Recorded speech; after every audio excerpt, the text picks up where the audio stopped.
অর্থাৎ কাস্পিয়ান সাগর ইরানের জন্য এখন মূল খেলার জোন হয়ে গেছে। এটা নিয়েও কিছু ডিটেল তথ্য দিতে চাই। আসেন প্রথম যেই বিষয়টি দিয়ে শুরু করতে চাই, সেটি হলো আমেরিকা ইরানকে বাণিজ্যিকভাবে পঙ্গু করতে পারস্য সাগর এবং হরমুজ প্রণালী অবরোধ করেছে। কিন্তু এই অবরোধ কাজে আসেনি। তার প্রধান কারণ হলো ইরান এবং ইরানের মিত্ররা আমেরিকার চোখের সামনে দিয়ে তাদের ট্যাঙ্কার জাহাজ বা ট্যাঙ্ক বা জাহাজগুলো নিয়ে প্রবেশ করেছে। এর মধ্যে সবচেয়ে বড় টার্গেট ছিল আমেরিকার ইরানকে আটকাবার। ইরান সেখান থেকে গেছে। দ্বিতীয় টার্গেট ছিল চীনকে আটকাবার। চীনের জাহাজ আমেরিকার নাকের ডগা দিয়ে গেছে। এই তথ্য গত 1-2 দিন আমরা আপনাদেরকে জানিয়েছি।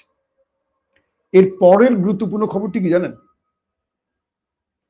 আমেরিকা ইরানকে যুদ্ধবিরতির নাম করে যে বারবার সময় চাচ্ছে, আজকেও পাকিস্তানের মাধ্যমে পাকিস্তানের যিনি সেনা প্রধান ফিল্ড মার্শাল আসিফ মনির, তিনি এখন আছেন ইরান সফরে। তাকে দিয়ে আমেরিকা কিছু প্রস্তাব পাঠিয়েছে ইরানের কাছে। বলা হয়েছে আরো 2 সপ্তাহ যুদ্ধবিরতি আমেরিকা ইরানের কাছে চায়। দুটো উদ্দেশ্য: এক, ইউরোপ এবং ন্যাটো বন্ধুদের ম্যানেজ করে এই যুদ্ধে টেনে আনার চেষ্টা, এই জন্য সময় প্রয়োজন। দ্বিতীয়ত, যদি ব্যর্থ হন, ইরানের বিরুদ্ধে একটি স্থল অভিযান চালাবার জন্য যেই সেট আপ দরকার, যে লোকবল দরকার, যেই সিস্টেমগুলো দরকার, সেগুলো আমেরিকা রেডি করছে। 1 নাম্বার। ইতিমধ্যে ইরানে আক্রমণের জন্য প্রায় 50,000 মার্কিন সেনা রেডি, যারা ইরানের বিরুদ্ধে লড়াই করবে। 2500 ফাইটার রেডি, 1200 কমান্ডো রেডি, 250 যুদ্ধ বিমান রেডি, কয়েক ডজন ওয়ারশিপ রেডি। যে ফিরিস্তি দিলাম, সংখ্যা দিলাম, এই সংখ্যাগুলো নিয়ে ইরানের বিরুদ্ধে লড়াই করবে আমেরিকা। এবং এই সেট আপটিকে বা এই প্রস্তুতিটিকে এখন আমেরিকা জোরে সোরে সম্পূর্ণ করছে। আমেরিকা ইরানে আক্রমণের আগে তাদের কিছু মেরিন সেনার, মানে তাদের 11তম একটি মহড়া হয়েছে। সেখানে কিভাবে ইরানে আক্রমণ চালাবে সেই ব্যাপারে তাদের একটা সম্পূর্ণ মহড়া হয়েছে। কিভাবে পুরো ইরানে ঢুকবে, নিউক্লিয়ার হাইজ্যাক করবে, মানে ইউরেনিয়াম চুরি করবে, কিভাবে ইরানের গুরুত্বপূর্ণ স্ট্রাকচার ধ্বংস করবে, কিভাবে ইরানের পাল্টা আক্রমণ মোকাবেলা করবে, এবং কিভাবে তারা ইরানের মানে সবচেয়ে গুরুত্বপূর্ণ পার্সোনালিটি বা গুরুত্বপূর্ণ ব্যক্তিদের অ্যাসাসিনেশন করবে। এই বিষয়গুলো নিয়ে তাদের একটা মহড়া হয়েছে। বলা হচ্ছে আমেরিকা এবং ইসরায়েলের সামনে দুটো অগ্নি পরীক্ষা। প্রথম অগ্নি পরীক্ষার নাম হলো আয়াতুল্লাহ আলী খামেনির ছেলে মুজতবা খামেনি এবং সেনাবাহিনীর গুরুত্বপূর্ণ কজন জেনারেল, যারা এখন এই মুহূর্তে আইআরজিসি কে কন্ট্রোল করছে। সাম্প্রতিক মোসাদের একটি তথ্য লিক হয়েছে। সেখানে বলা আছে তারা ইরানের একজন টপ সেনা অফিসারকে খুঁজছেন। কে তিনি জানেন? ইব্রাহিম জুলফিকারি, যিনি ইরানের সামরিক সকল তথ্য গণমাধ্যমকে জানান। একজন স্মার্ট ইয়াং অফিসারকে আপনারা দেখছেন। তো ইসরায়েলের মোসাদ বলছে যে তাদের ইরানের যত সেনাবাহিনী আছে তাদের সবার সম্পর্কে মোটামুটি ডাটা মোসাদের কাছে বা ইসরায়েলের কাছে আছে, কিন্তু একজন ব্যক্তির কোনো ডাটা তারা পাচ্ছেন না। তিনি কি ব্রিগেডিয়ার, তিনি কি কর্নেল, তিনি কি মেজর জেনারেল, না তিনি অন্য কোনো পদের, এই বিষয়টি শনাক্ত হতে পারছেন না। তার নাম ইব্রাহিম জুলফিকারি, যাকে যুদ্ধ শুরুর পর পৃথিবী চিনতে শুরু করেছে এবং সবাই তাকে এক বাক্যে চেনে, হিরো ইরানের এখন। তো বলা হচ্ছে যে এই ইব্রাহিম জুলফিকারির ডাটা মোসাদ খুঁজে পাচ্ছে না। এখন মোসাদের মধ্যে দুটো টিম দুটো তথ্য দিয়েছে। একটি টিম বলছে এটি ইরানের আর্টিফিশিয়াল ইন্টেলিজেন্স হতে পারে, অর্থাৎ এই ব্যক্তিকে Iran target, Israel America target করবে, এটা ইরান জানে। তাই প্রতিদিনকার আপডেটগুলো ইরান কোনো আর্টিফিশিয়াল ইন্টেলিজেন্স এআই এর মাধ্যমে প্রেজেন্ট করছে কিনা, অর্থাৎ ইব্রাহিম জুলফিকারি নামে আদৌ পৃথিবীতে কেউ নেই, ধরেন এটা একটা এআই মানুষ, এটিও হতে পারে। আবার এটিও হতে পারে ইব্রাহিম জুলফিকারি তিনি প্রতিদিন কথা বলছেন, বাট তার নেটওয়ার্ক ইসরায়েলের নেটওয়ার্কে প্রবেশ করতে পারেনি, মানে ইসরায়েল তার কোনো শনাক্ত করার সুযোগ পাচ্ছে না। কোনটা সঠিক জানি না, কিন্তু ইব্রাহিম জুলফিকারিকে হত্যার জন্য আমেরিকা এবং ইসরায়েল এখন হুন নিয়ে খুঁজছেন। এবং আইআরজিসির আরো টপ 10 জন ব্যক্তি আছে যাদেরকে হত্যার জন্য পুরো টিম কাজ করছে। এখন তাদের অবস্থান কতটুকু কি জানা যায়নি। 3 নম্বর, আমেরিকা তার যে স্পেশাল বাহিনীগুলো নামাবে, প্রায় 2500 যুদ্ধ বিমান, কয়েক ডজন ওয়ারশিপ, প্রায় 2500-এর মতো, 2500 যুদ্ধ বিমান, 250, হ্যাঁ ঠিকই আছে, 250 যুদ্ধ বিমান, আর 2500 তাদের স্পেশাল যে কমান্ডো ফাইটার, এই বাহিনীগুলো ইরানে ঢোকার অপেক্ষায় আছে বলা হচ্ছে। মার্কিন প্রেসিডেন্ট তিনি, এই সাউন্ড কি ঠিক আছে? কেউ লিখছেন সাউন্ড নাই, আবার কেউ লিখছেন সাউন্ড ওকে। ভাই আপনারা কি শুনতে পাচ্ছেন? এই দ্বারা বোধেন নাকি? এই বেটা খুব ডিস্টার্ব করে, এই বেটাকে ব্লক মারতে হবে। এই বেটা সাউন্ড ওকে, আরেকজন বলতেছে হ্যাঁ সাউন্ড ঠিক আছে। দর্শক দেখেন, বিরক্ত করে শয়তানের আসারি। তো এই মুহূর্তে মার্কিন প্রেসিডেন্ট তিনি তার যেই ওভাল অফিস থেকে হুমকি দিয়েছেন, তিনি বলছেন যে ইরানকে এবার একটা মোক্ষম শিক্ষা দেবেন তিনি, এবং আমেরিকা যে কোনো সময় ইরানে কমান্ডো অপারেশন চালাবে, স্থল অভিযান চালাবে। এবং কিছু তথ্য আসে, যেমন রাশিয়ান যে তথ্যটি সবচেয়ে ইম্পর্টেন্ট, রাশিয়ার সিকিউরিটি কাউন্সিল আজকে আজকে ভ্লাদিমির পুতিনকে জরুরি ভিত্তিতে একটি তথ্য প্রদান করেছেন। অর্থাৎ রাশিয়ার সিকিউরিটি কাউন্সিল হলো তাদের নিরাপত্তার সর্বোচ্চ কাউন্সিল বা প্রতিষ্ঠান বা কি বলবো সংস্থা। সেই রাশিয়ার সর্বোচ্চ কাউন্সিল, নিরাপত্তা কাউন্সিল, ভ্লাদিমির পুতিনকে জানিয়েছে যে কোনো সময় ইরানে অভিযান চালাতে যাচ্ছে আমেরিকা, এবং আমেরিকা সকল প্রস্তুতি সম্পন্ন করেছে, যে কোনো একটি ছুঁতোয় তারা আক্রমণ করবে। এবং এই তথ্যটির সঙ্গে সঙ্গে রাশিয়া জানিয়ে দিয়েছে কাকে? ইরানকে। ইরানের যিনি এই মুহূর্তে পররাষ্ট্রমন্ত্রী হিসেবে কাজ করছেন আব্বাস আরাকচি, তিনি কি বলেছেন? তিনি বলেছেন ইরান যতই আলোচনার টেবিলে বসুক তাদের হাত ট্রিগারে রয়েছে। তিনি বলছেন ইরান জানে আমেরিকা আলোচনার নাম করে পেছন থেকে ছুরি মারার ওস্তাদ। এর আগে দুবার আলোচনার টেবিলে তারা আমাদের উপর হামলা করেছে, তাই তাদেরকে আমরা বিশ্বাস করছি না। ইরান বলছে আমরা যত আলোচনাই করছি বিশ্বকে বোঝাতে চাই যে ইরান এটার ব্যাপারে আন্তরিক, যাতে আমেরিকা বলতে না পারে ইরান আলোচনা টেবিলে বসেনি।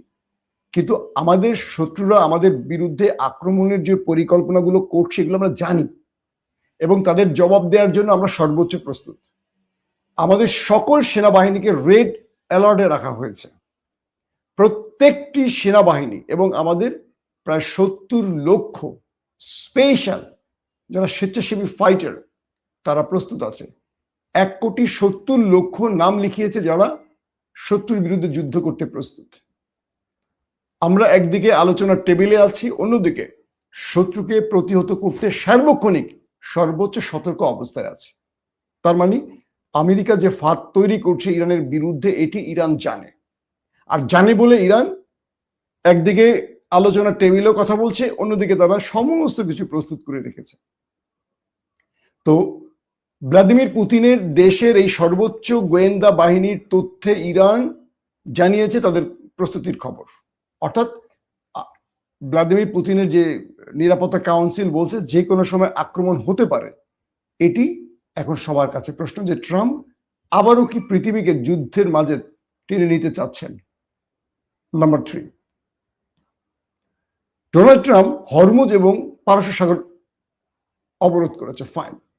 ইরান যেন কোনো অস্ত্র না পায়, মিত্রদের কাছ থেকে কোনো জ্বালানি আসা যাওয়া করতে না পারে, এটা বন্ধের জন্য ইরান হরমুজ এবং কি বলবো পারস্য সাগরের বিকল্প একটি রাস্তা ইরানের রয়েছে, যেটা হঠাৎ করে মার্কিন গোয়েন্দা নেটওয়ার্কে খবর আসে। কি সেটি? ইরানের উত্তর অঞ্চল, যেটাকে বলা হয় পৃথিবীর সবচেয়ে বড় লবণাত্মক হ্রদ কাস্পিয়ান সাগর। এই কাস্পিয়ান সাগর হলো ইরান এবং রাশিয়ার আদান প্রদানের, অস্ত্র আদান প্রদান বা সম্পর্ক লেনদেন বা ওই আলু পটল আনা নেওয়ার মূল স্থান। অর্থাৎ ট্রাম্প হরমুজ এবং পারস্য সাগর ঘেরাও করতে গিয়ে জানলেন যে ইরানকে এখান দিয়ে আটকে রেখে কোনো লাভ হচ্ছে না, কারণ ইরান বিকল্প দুটো পথ তৈরি করে ফেলেছে। এক, কাস্পিয়ান সাগর। এই কাস্পিয়ান সাগরকে ঘিরে ইরানের রয়েছে বেশ কিছু বন্দর, এগুলো নতুন করে আমেরিকা জানতে শুরু করেছে। এখন এই কাস্পিয়ান সাগরে আমেরিকা আসতে ভয় পাচ্ছে, তার প্রধান কারণ এখান দিয়ে ইরান রাশিয়ার সাথে লেনদেন করে। তো রাশিয়া এখানে ঢুকলে তো রাশিয়া ছেড়ে দেবে না। আমেরিকা বলছে যে আমরা কাস্পিয়ানে প্রবেশ করব, আর রাশিয়া বলছে welcome mister friend, mister drum, অনেকে বলে টেম্পু। ইরান যে হ্রদের কথা বলছি, পৃথিবীর সবচেয়ে লবণাত্মক হ্রদ কাস্পিয়ান সাগর, এটার পাহাড়ি অনেক আঁকা বাঁকা পথ, এবং এই পাহাড়ের বেষ্টিত অঞ্চলের ভেতরে ইরানের প্রচুর বন্দর তৈরি হয়েছে। এখান থেকে ইরান তার জ্বালানি, এখান থেকে ইরান তার মিত্রদের কাছ থেকে অস্ত্র আদান প্রদান করছে। শুধু এটি নয়, বিকল্প আরেকটি পথ আছে ইরানের জন্য, সেটি হলো আজারবাইজান। পৃথিবীর সবাই জানে আজারবাইজানের সাথে পশ্চিমাদের সম্পর্ক ভালো, কিন্তু এই আজারবাইজানকে ব্যবহার করে, আজারবাইজানের এই স্থানে, আজারবাইজানের বন্দর বলি বা আজারবাইজানের সীমান্ত ব্যবহার করে রাশিয়া থেকে প্রচুর রসদ পাচ্ছে ইরান। এই অভিযোগটি আসছে নতুন করে। অর্থাৎ আজারবাইজান একদিকে পশ্চিমাদের সাথে বন্ধুত্ব রেখেছে, অন্যদিকে ইরানকে গোপনে সাহায্য করছে। এই তথ্যটিও মার্কিন ইন্টেলিজেন্স সোর্সের খবরে চলে এসছে। এখন পরিবেশটি কি দাঁড়ালো? আমেরিকা শেষ পর্যন্ত তার এই যে অবরোধ খেলা, এটা মাঠে মারা গেল, এবং আমেরিকা যে ইরানে আক্রমণ করবে এই খেলাটিও শেষ। এবার আসছে সবচেয়ে বড় ব্রেকিং খবর, যেটার জন্য আপনারা বসে আছেন। আমেরিকার সবচেয়ে বড় এয়ারক্রাফট ক্যারিয়ার আব্রাহাম লিঙ্কন হাসপাতালে চলে গেছে, বললাম মনে আছে গ্রিসে, এটা ইরান যখন হামলা করে আগুন জ্বালায় দিছে, এটা চিকিৎসা মোটামুটি সারছে কিছুটা। তো ইরানকে ভয় দেখাতে এটি আবার হরমুজের কাছে আসছে আজকে। তো হরমুজের কাছে এসে ইরানকে ভয় দেখাবার জন্য ট্রাম্প এটিকে আবার টেনে আনছে। হঠাৎ করে ইরানের শত শত ওয়াটার ড্রোন, স্পিড বোট টাইপের, এটা রোবোটিক, এটা মানে কি বলবো, কোনো মানুষ চালানো লাগে না, এটা অটোমেটিক চলে, আর্টিফিশিয়ালি একটা সিস্টেমে এটা চলে। তো ছোট ছোট শত শত এই ওয়াটার ড্রোন গুলো, ওটা ওয়াটার ড্রোন বলবেন, ওয়াটার স্পিড বোট বলেন, বা কি বলে ওয়াটার বোট বলেন, এক একজন একটা নাম বলে, এটা সবগুলোর মধ্যে ভয়ঙ্কর মিসাইল সেট করা থাকে। আপনারা হুতিদের দেখছেন বোধহয়, হুতিরা যে ওই যে বাবুল মান্দাব, গালফ অফ এডেন, তারপর লোহিত সাগর টাগর, যেখানে যেখানে মাইট দিছে, এই সিস্টেম দিয়ে কিন্তু মাইট দিছে। এগুলো ইরানের বিষয়। এখন যে বিষয়টি ছিল সেটি হলো, যখনই ইরান জেনেছে তাদের আমেরিকার এয়ারক্রাফট ক্যারিয়ার আব্রাহাম লিঙ্কন আবার প্রবেশ করেছে, তখন শত শত এই কি বলবো ওয়াটার বোট গুলো ছেড়ে দিয়েছে মিসাইল সিস্টেম অন করে। এগুলো অটোমেটিক ছুটে যায়, গিয়ে শত্রুকে টক্কর দিয়ে হিট করে অথবা দূর থেকে হিট করে। এগুলো রাডার সিস্টেমে ধরা যায় না, কারণ এটা পানির অনেক লো লেভেল থেকে আসে। রাডারের ফ্রিকোয়েন্সিটা একটু উপর কেন্দ্রিক থাকে। তো জাহাজ তো অনেক বিশাল না, এয়ারক্রাফট ক্যারিয়ার তো অনেক বড় একটা জিনিস, সাগরের মধ্যে দানবীয়ভাবে ভেসে থাকে। আর এগুলো আছে ছোট ছোট স্পিড বোট, যারা স্পিড বোট দেখছেন, একটু আধুনিক স্পিড বোট, সামনে মিসাইল সিস্টেম থাকে, একটা মেশিন, এগুলো কিন্তু ধ্বংস করার জন্যই বানায়। তো এগুলো শত শত দিছে ইরান ছাইরা। আমেরিকার আব্রাহাম লিঙ্কন যখন দেখলেন স্ক্রিনে বসে তাদের কন্ট্রোল টাওয়ারে যে শত শত ইরানের ড্রোন আসতেছে মিসাইল নিয়ে, ওরে বাপরে মারে বলে, ওরে ট্রাম্প রে বাপরে মার, উঠে পড়ে দৌড় শালারা। মানে যখনই স্পিড বোট গুলো ইরানের ভিতর থেকে প্রবেশ করে হরমুজ বা পারস্য সাগরের দিকে আব্রাহাম লিঙ্কনের দিকে টার্গেট করছে, 800-900 কিলোমিটার ভেঙে পালায় চলে গেছে ওরা। ইরানের ভয়ে ওই অঞ্চল ছেড়ে মানে এয়ারক্রাফট ক্যারিয়ার চলে গেছে। এবার বুঝছেন ট্রাম্প ইরানের সাথে লড়াই করবে। যিনি ইরানকে আক্রমণ করবে হাম্বি তম্বি দিচ্ছে, ইরান তাকে একটু স্লাইড খেলা দেখাচ্ছে, তিনি পালাচ্ছেন। মার্কিন যুক্তরাষ্ট্রের বক্তব্য হলো, এটি আমরা নিয়ে আসছিলাম ইরানের বিরুদ্ধে, ইরান তো মিসাইল মেরে এটাকে আমাদের অর্ধেক অকেজো করে দিয়েছে, সম্পূর্ণ সুস্থ হইতে আরো 1-1.5 বছর লাগবে আব্রাহাম লিঙ্কনের। তো এখন যদি আবার ধোলাই শিকার হয়ে, তো পুরো শেষ হয়ে যাবে। কোন রকম ইজ্জত নিয়ে বাঁচছে আর কি, মানে পালায় বাঁচছে আর কি, বুঝছেন জানেরা।